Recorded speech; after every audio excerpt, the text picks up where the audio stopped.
Welcome to our latest episode of Inside the Vault, Enterprise Bank's podcast series, where we talk about topics of interest to small business and what's going on in our local business community and economy. Going to shift gears a little bit with today's episode. Recently, we've been talking a lot about politics and the economy, and we're going to touch a little bit on that today, but we also want to talk about the entrepreneur story. And what types of experiences our customers have had in their business endeavors. And to do that, we thought we would bring in Joe Callan, who is a longtime customer of the bank and friend of the bank and personal friend of mine, as well as Chuck Lai, who's also joining us today, who is, I think you all know, is our president and CEO here at Enterprise. Joe was probably one of the youngest entrepreneurs I ever met. So I wanted to spend some time today listening to his story as an entrepreneur and his experiences, which hopefully you all as business people and business owners can glean some good advice from his experiences. And then we are going to talk a little bit about his current role as president and CEO of Beaver, which is a home improvement chain here in the region, to talk about some of the current economic impacts in the retail sector and on his particular business. But first of all, Joe, welcome. Thank you. It's been a long time. It has. In our former lives, when I prior to coming to the bank, when I was working at the SBA, and Joe was still a senior at Slippery Rock University. He came in and met with me at the SBA with some ideas to be an entrepreneur and needed some financing to make that happen. So this starts, I think, even much earlier than the senior year of college, because your family is a group of entrepreneurs, correct? Yeah, we've come from a family of small business owners, so it was kind of in the blood. Yeah. So you kind of grew up with that mentality from your parents? I did. My dad was a small business owner, and he tried to invest in some different businesses that we ran or assisted when we were younger, and that spirit lived on, so yeah, remained part of the blood going forward. Yeah. And not to turn too many people off, but Joe is a Philly native. I think with as much time as he spent in Western PA now, some of those allegiances sports-wise have probably changed. Yeah, I grew up in the Philadelphia area, but I came out to Slippery Rock University in 1997, so graduated the Rock in 2000. Okay. So kind of, what lit the fire for you personally in terms of wanting to own your own businesses? Probably the ability or the opportunity to build something, be part of something. And my life as an entrepreneur started very early. But in my senior year of college, in Slippery Rock, Rita's Italian Ice, which is a franchise out of Philadelphia, was expanding into Western Pennsylvania. And I begged and borrowed enough money to put together to open my first franchise in Lower Borough, which is where you're from, Dave. That had nothing to do, by the way, with SBA's support of the financing at that time. That it was right up the street for me, and I happen to enjoy my Ritas. It's where we met, and when I called you and begged you to approve a loan for me to be able to open this up, and the store did great. The store started off very strong, and in a franchise like that over a period of 8 months, probably made about $40,000 between salary and some profit. But with larger aspirations, I quickly came to the conclusion that I needed to be a multi-unit operator. And so the next year I was presented with an opportunity to buy an existing location. And that's really where I fell in love with the turnaround business, taking something that wasn't working or financial issues and making it profitable. Right. And the next year, I started looking for our third location and came across an old Ponderosa restaurant in Allegheny Township, Pennsylvania, across from Kiski High School. Right. And that's when I was introduced to Chuck, and when our relationship with Enterprise started, and still strong 20 years later. Yeah. And good segue, Chuck. I think you probably remember the first, transaction we looked at for Joe, and he was still fairly wet behind the ears and had some large aspirations. Oh yeah. There's a lot of drive there, but you were young at the time, and that always makes us nervous in the banking business. But I think suffice it to say that the amount of due diligence and work and effort that you put towards analyzing all your projects before you decide to move forward with them was kind of the key for us at that point. I think that's kind of a hallmark of how you approach things. Yeah. So it's a double-edged sword. It's a compulsive nature, which is a good thing, not a bad thing. But a lot of analytics to go forward with the properties, and can't thank Enterprise Bank enough for being a part of helping me get where I am now. So yeah. So you made that transition from food service franchise, kind of day to day, putting the hours in type work to more of a real estate investment focus, and that's really kind of on the two opposite ends of the spectrum from how you approach and operate. Yeah, it is. So when I found that first property, that Ponderosa, really knew nothing about real estate. Matter of fact, when I put it under agreement, I started trying to get some leases, and at the time it was a company called Rentway based out of Erie. They were in the market across the street in a dilapidated center, and wanted to move over to the property that I was redeveloping. It was funny because the broker at the time, she's asking me all these questions, and I'd have to tell her I'll get back to her. So I'd go and research what she's been talking about and then come back to her. And I never remember the one time she said, well, I need an LOD. And I said, okay, I'm going to get it over to you. So I had to look up LOD, what that even meant, number one. And then I took a piece of graph paper. I drew the lines of their space and put the measurements on and sent it back to her. And she called up a half hour later and she said, you're new to real estate, aren't you? And I said, I am, but stick with me. I'm going to get this property done and get your store open and everything else. So knew nothing what I was doing, but learned a lot on the way. And it's been a lot of fun. Yep. And you actually parlayed that into a complete strip center purchase. Yeah, so that was that was 2002, I think, and then the next year we put an expansion on the east side of it and leased that to Subway, Verizon, and a dollar store. Then put another expansion on the west side of it and leased it to Movie Gallery. Mm-hmm. So wound up with a 12,250 square foot center. Yeah. From that little purchase, so it was neat. Yep. And then kind of the big enchilada that the bank had to swallow hard and take was a strip center anchored by a Kmart. Yeah. We're talking about names kind of interesting that kind of aren't in the market. Not even in the market anymore. Yeah, Movie Gallery's out. Kmart's out. But after I did that little center, the center behind us was anchored by Kmart, and it had a vacant Giant Eagle. And Dave, I'll never forget, I came to you and I said, hey, I want to buy this thing. I think it was $6.5 million, and I need another $1.5 million for renovations and another $500,000 for closing costs.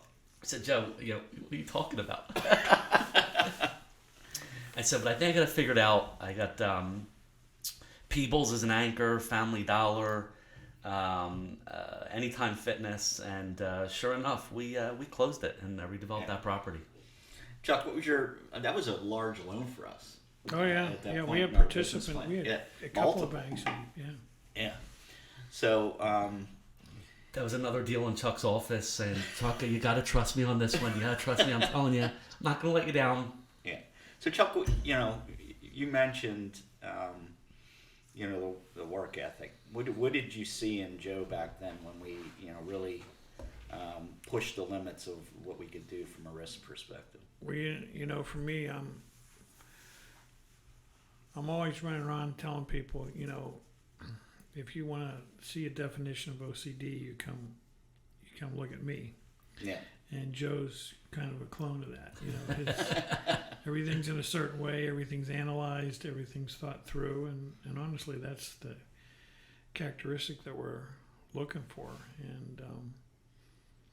and then you look at the ethical characteristics. Am I going to stand behind my word? Am I family oriented? Am I workaholic? All those things that go into the picture to make somebody successful. And we kind of saw those, whether he was working in the Reedy's Italian Ice, or whether we were in real estate, or whether we moved on to the other things that he's done. You see that same principle just growing and maturing, and but those characteristics were the foundation, and they were there, and we saw that early on. That's what we always say in the bank. We want to build the foundation of the bank on with people like that. Well, thank you. Yeah, and that point in our in the bank's business progression and business plan, that was the largest credit we had ever done at that particular point. Mm-hmm. And as Chuck mentioned, we actually brought in 2 other community banks to share the risk with us to get that particular deal done. For me personally, it was probably coming from SBA, probably my first large-scale real estate financing that I handled as a lender. So thank you for that education.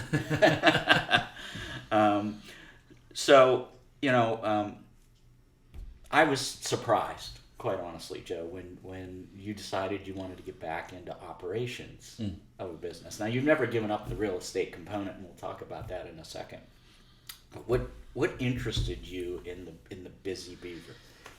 Busy Beaver actually has a really amazing story, and it started in 1962. It was a lumberyard, and 2 gentlemen partnered up and developed the Busy Beaver concept. And in 1988, they had a bankruptcy. That was part of a much larger reorganization under a conglomerate that they were owned by. But they were the big bucks of their day, of the 80s and 90s, 70s, 80s, and 90s. And I'd met their CFO, Nick, and I think at the time, Nick might have been maybe 70. I was the youngest of the executive team. So Chuck, their CEO, or their chairman, was in Florida. The CEO at the time, I think, was in North Carolina. And it was just this company that was somehow surviving without much leadership. So I eventually said to Nick one day, I said, what are you guys going to do with this company? And he said, well, that's a good question. We're examining what to do with it. Yeah. And I said, well, I think I'm interested in it. They had 13 stores at the time, and did maybe $28 million in sales, and never put a dime back into the business. So it was just surviving. And the more I dug into it, the more I just determined that there was such an opportunity. And it wasn't a franchise, which I liked. So I was done with franchises, which meant that you had the opportunity to do whatever you wanted, basically. And in October of 2013, we closed on the acquisition. And at the time... another meeting in Chuck's office. Chuck's office.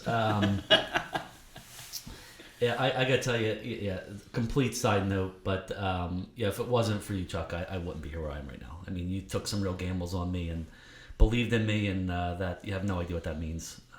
So it makes it fun. It does. But and the challenge we had there is, we had done real estate, and that there was no real estate. Yeah, there was no real estate. Just this operation. This was just operation. Yeah. Figured out a way to finance, and we figured it out. And it worked out great. But at the time, Busy Beaver had maybe 175 people, 13 stores, and it was just keep the train running. Don't draw off the rails. And when we came in, I brought with me a couple people that came from other businesses that I owned and operated, and we just started on the internal. We just did a bunch of the cost cutting that you would typically do with repricing contracts and things like that.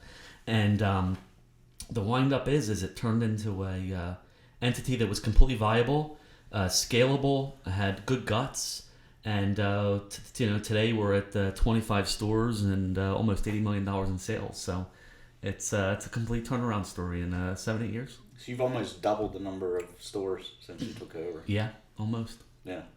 We opened Delmont, Pennsylvania was number 25 this year. And I think the largest footprint store, right? Second behind Okay. Mount Pleasant. Okay. But been a great story. Yeah. So, kind of bringing that into today's world, great story, great success. Then we have this little thing called COVID Yeah. that comes along, which you were kind of in a unique position, or Busy Beaver was in a kind of unique position because you had, a lot of adverse things happen around COVID, but a lot of positive things for your industry happen. Yeah. So what happened with the home improvement is that a lot of dollars that was being spent on entertainment and travel stopped being spent on entertainment and travel and came into home improvement. So people were redoing their houses, renovating them, redoing their outside of their properties, spending a lot of money. They were building offices because you weren't allowed back in the office. They were building gyms because you weren't allowed to go to gyms. So we just had this unbelievable influx of sales and new customers that we had never seen before. And the interesting component of it is that we've actually maintained it. So those sales dollars have not gone away. So we've continued to grow. This year will be flat to last year, but those dollars haven't gone away. So it's actually interesting that our whole industry got this bump that seems to be sustainable. Yeah. But it's messed with every part of the industry. Labor has been an issue. Supply chain is an issue. Inflation, this inflation's out of control. It's been an issue. So it's impacted every part of the industry. Yeah. So we were talking a little bit offline. I mean, this is, obviously a busy sales season for you. And you said that, it was difficult, and in some cases you weren't able to get the normal product that you want on the floor this time of year because of this continued supply chain issue. Yeah, I'll describe it this way. So if 5 years ago you were able to have 4 people spending time sourcing product, you now need 6 people to source the same amount of product because you're always making changes. So it may be a change in terms of a brand, a substitute, a non-brand. You may be guaranteed boats out of China for certain things and then they don't show up. This whole supply chain is completely disrupted. Hopefully by middle of 2023 it'll be a little bit more stable. But even today we're struggling to keep certain products on shelves because of raw material shortages. Yeah. And on the inflation side, I'm going to kind of defer to Chuck because, he and I on here and offline have had a number of discussions about inflation. But from your perspective, Joe, how is this current inflation being digested by the consumer? It's so year to date we're about 8.4% inflation in our industry, and that hits home. So lumber and building materials has certainly seen the bulk of the impact because people stop doing product when materials are expensive. Yeah. So the up and down the aisle, the hardware type of sales continue to be strong. Paint continues to be strong, but lumber and building materials are starting to soften. Yeah. So Chuck, interested in your perspective because we're sitting in a new podcast studio here where the bank just made a significant investment in the building next to us to support our subsidiaries and some other business services we provide. I mean, what's your look at the current status of inflation, maybe even just beyond retail and where things look like they're going in the new year? Well, there's fundamental forces that are affecting the supply and demand. And I think with the Fed tightening, they're trying to slow things down. But your government spending is still strong. And so, you look at some of the other forces, when you look at energy costs show themselves in everything. And if they're going up, they're taking money out of the economy. If they're dropping, then they're pushing up the economy. So you see that dynamic working in the picture now. Right now, I think you see wages as being a driving force. There's a strong push for people like, I don't know if you know this, but like in California, they've basically put in a law that says fast food workers, the minimum wage, and I think it's in 2 years, is $2 an hour. So that's somebody makes $46,000 a year flipping burgers. Yeah.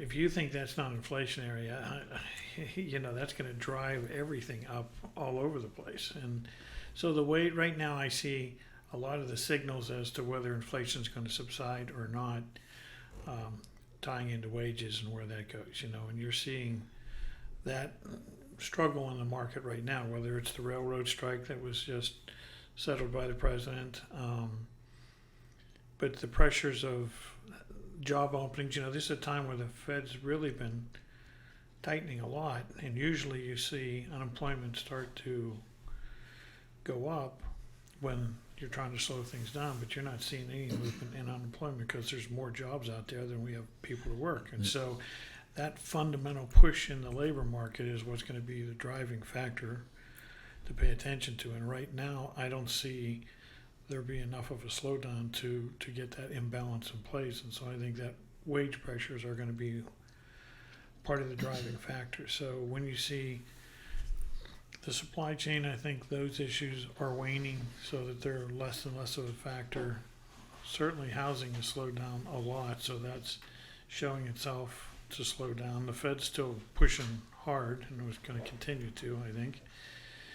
And so those are all going in one direction, and the other directions are going to be the wages pushing up, and then how much government spending's going on. I mean, I think that has slowed a little bit, but we'll see. I mean, when you look at the amount of government spending, I think that's really the straw that broke the camel's back, where we have the huge inflation we have now. I mean, you get to the point that the government was giving people monies even for outside the stated purposes. I mean, when you have COVID hit and you want to help people, that's a good thing. And what are you doing? You're giving benefits to people on Social Security. Well, people on Social Security didn't get hit with the revenue decrease. They didn't have to worry. They're not working to begin with, so they don't have to worry about not having a job. They're just getting paid from Social Security. So you opt that. That's nothing but inflationary. It's buying votes. Right. So if you have the prevalence, you gotta. It's like a 50-50 push when you look in Congress now, as far as spending is concerned, as to whether we pay attention to inflation and back off on spending, or whether we keep buying votes. Yeah. There's a lot of good spending that needs to be done, but a big part of the future will be as to whether we're doing that or not. I mean, here you look at the tuition situation where you're just saying, okay, you people don't have to pay back your loans. That has a dramatic effect on inflation and whether you're increasing activity or not. It's a significant liability for a lot of people. And if you get rid of it, then it's the same as giving them money and handing it out. Right. And so, and then on top of that, in the future, then somebody's got to pay for that. So people like me that work 2 jobs to get the kids through school will now work some more to pay back for somebody else's child. That kind of mentality is in the system now, and if it's prevalent, it's going to push inflation up. And if people start to see what it does, and if there's a balance here, then they'll pull back. So we'll see how that works in the next couple of years. My anticipation is, with there now being a split Republican Democrat Congress where the spending can't get pushed through no matter what, I think there's going to be less heavy government spending, and so it's going to tie back into the main thing to look at is the wage pressures. And if the wage people stop grabbing for increase in wages, then you're going to see inflation go away. But if you see the pushes hard for that and the psyche keep pushing for more that way, then you're going to see inflation continue, and brakes have to be put on in other areas. Mm. So getting back to that impact on Busy Beaver, and unquestionably it's all a challenge, but what do you see is the bigger challenge in terms of this inflation market? Is it on your goods, or is it on your labor? Or is it, obviously it's a little bit of both, but yeah, it's really both. So wages obviously impact how you develop margins, so it's really difficult to address one without the other. Certainly, the wage pressure, we had 64 positions open, I believe, as of Monday. at Busy Beaver, and none of them are $10 an hour positions, right? None of them are opening level entry positions. So, we hope that at some point, as spending subsides, that brings people back to employment and fills more positions. But at the end of the day, this can't keep the pace it is. Right. It's not sustainable. Yeah. So, one of the keys to dealing with inflation from the customer's perspective, or even from your employees' perspective, is culture and value. Yeah. And I know you're a big culture guy. Yeah. So can you talk a little bit about what makes Busy Beaver different than a standard big box retailer? Sure. Yeah, we realized actually before COVID that we need to work on culture. And when people talk about working on culture, it's I think the first thought is a lot of wages and things like that, monetary incentives. The reality is it's a lot of things that go into a great culture, and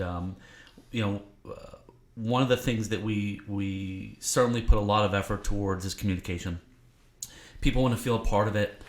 We actually develop committees for specific parts of the business, a seasonal sales desk committee, things of that nature to help keep associates engaged in what we're doing and where we're going. But also, we take care of our associates like no other company. So, in addition to wages and regular benefits, at Busy Beaver, we made sure that everybody's got a hand for Easter.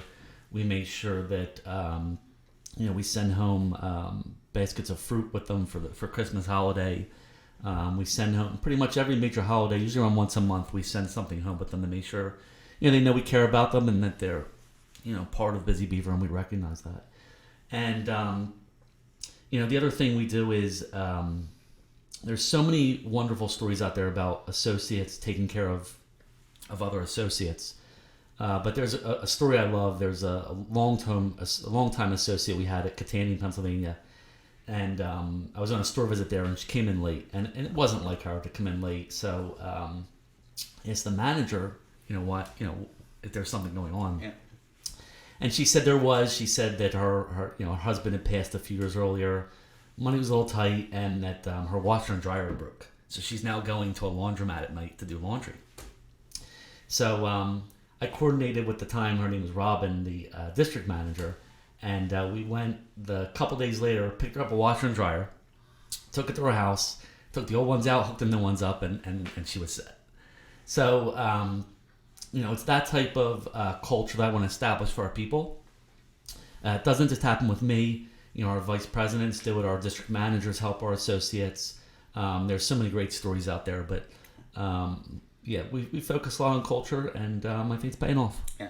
How's that translate into the customer experience at Busy Beaver versus some of these others? Yeah, so I believe that if I take care of my people, they'll take care of our customers. It's that simple. So, our customer scores, our shop scores are always well above of average, and we set high standards for those. And our customer service is at top in the industry. Yeah. How do you track that? A couple different ways. One, surveys, and two, we have a formal mystery shop program. So we hire a company to go in and they shop it. They take a survey, they fill it out. Based on that survey, it gives a ranking, a score. And every associate, by the way, is compensated on that score. So we give away $1 a point, basically. Yeah. So they can get 160 points. So on a good shop, they can earn $160 as a bonus between somebody in sales, somebody in the cashier, and somebody in the back area. Yeah. Chuck, we can institute that for RM visits to borrowers.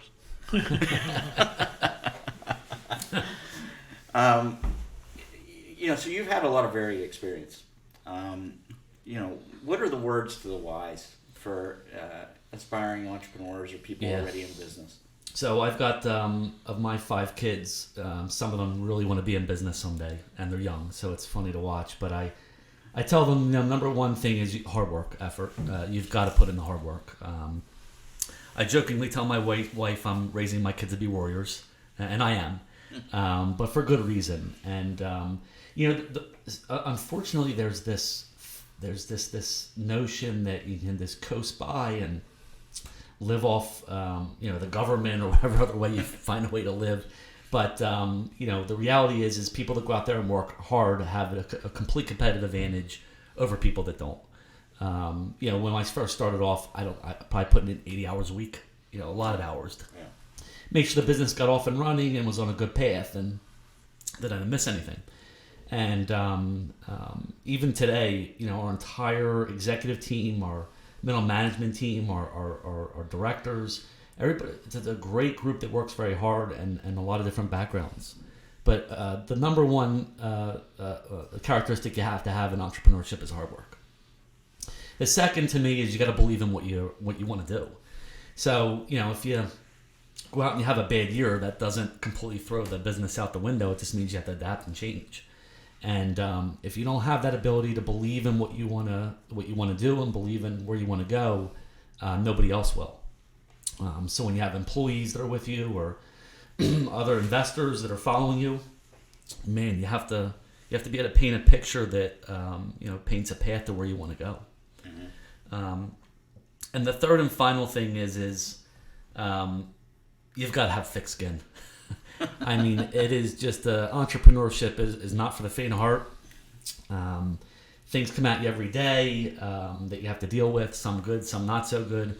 But you got to have thick skin to keep rolling on and take the punches. I get you. So Chuck, we look at a lot of businesses. And Joe just gave you kind of his three, let's call them personality traits that an entrepreneur needs to have. What do you see? What do you look for when we're making investments on behalf of small businesses? It's very similar. I think Joe's a good example of what we look for. So his philosophy kind of mirrors what ours is. I think it's very similar to when we started the bank. It's the same concept, and the people that started the bank were all small business people, entrepreneurs, and it's that character and that mindset that we're looking for. That's, I think, what makes us different than other banks. Everybody else is looking at the income statement for the last 3 years or 5 years and how strong is the cash flow and that, and we look at something different when it's the startup environment. And we have our challenges with regulators because we do business that way, but that in the long term, when you get to see the successes that you can be a part of, makes it worthwhile. Mm-hmm. I think, I totally echo what both you guys just said. There's one other thing that I see as, me personally, that I see as a trait that's really important is know what you don't know. And surround yourself with the people that do know. How often we see at our side of the table looking at loan requests, somebody is a very good technician, or they're a very good marketer, or they're a very good financial manager, or they're a very good operator. But there's a lot of disciplines involved in running a business, particularly at the scale that you're at now. So having the right team around you's got to be key. Yeah. So starting off as an entrepreneur, you wear a lot of those hats, and unfortunately you make a lot of mistakes. That's the reality of it. But yeah, as you grow and get bigger, I know my weaknesses are, and I know where I need the experts to fill in. And I think we've done a great job at that at Busy Beaver. We have a great team. Some of them are individuals that have been with Busy Beaver for 30 years. Some of them are graduates of CMU. We've got a very diverse team, but a very, very good team. Yeah. Well, we've greatly appreciated the customer relationship. Greatly appreciate the insight and the personal friendship that the three of us have had over a number of years. So I think everybody's familiar with Busy Beaver in our region, but if they're not, the website's busybeaver.com. Busybeaver.com, 25 locations in 3 states. Excellent. And growing. Yep. So great place to do your Christmas holiday shopping. Thanks, Chuck, Joe, thanks a lot. Happy Pleasure. holidays to both of you. Merry Christmas. And for those of you that are interested in future episodes of Inside the Vault, you can catch us on all the major podcast platforms and in video format on YouTube. If you have any questions or comments or ideas for future episodes, you can email us at insidethevault@enterprisebankpgh.com. Thank you.